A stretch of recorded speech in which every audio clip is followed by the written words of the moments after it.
ایک حدیث آئی ہے جو مناسک میں بھی مذکور ہے اور جلال سیوطی نے الدرر منتصرہ فی الاحادیث علی الالسنہ المشتہرہ میں بھی حدیث حسن کے درجے میں نقل کیا ہے کہ بعض لوگ حرمین جانے میں احتیاط نہیں کرتے اور وہ کھانے پینے میں بھی ایسے ہی ہوتے ہیں، کپڑا پہننے میں بھی غیر محتاط ہے،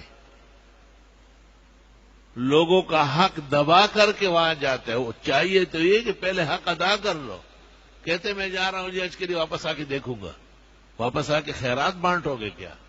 یہ تو آپ کے اوپر حق کے لازم ہے، جب تک یہ اجازت نہ دے آپ جا ہی نہیں سکتے۔ آپ کو کوئی اسلام کے تھوئے کا پتہ چلا ہے کبھی؟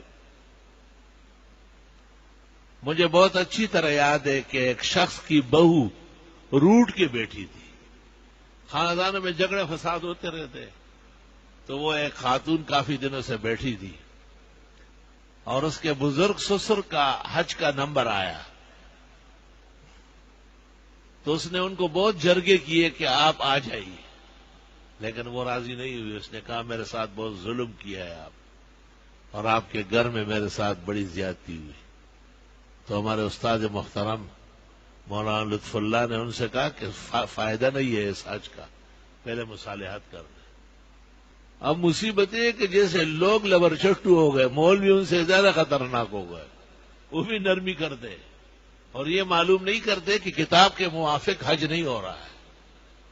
تو یہ شخص جو بغیر احتیاط کے اور حرام ذرائع سے حج کرنے جاتا ہے تو حاجی تلبیہ پڑھتا ہے نا، لبیک اللہم لبیک، تو فرشتہ جواب دیتا ہے لا لبیک ولا سعدیک بل حجک مردود علیک، نہ تو آیا ہے اور نہ تو انسان کا بچہ ہے، تیرا حج بھی تیری وجہ سے مردود ہو چکا ہے۔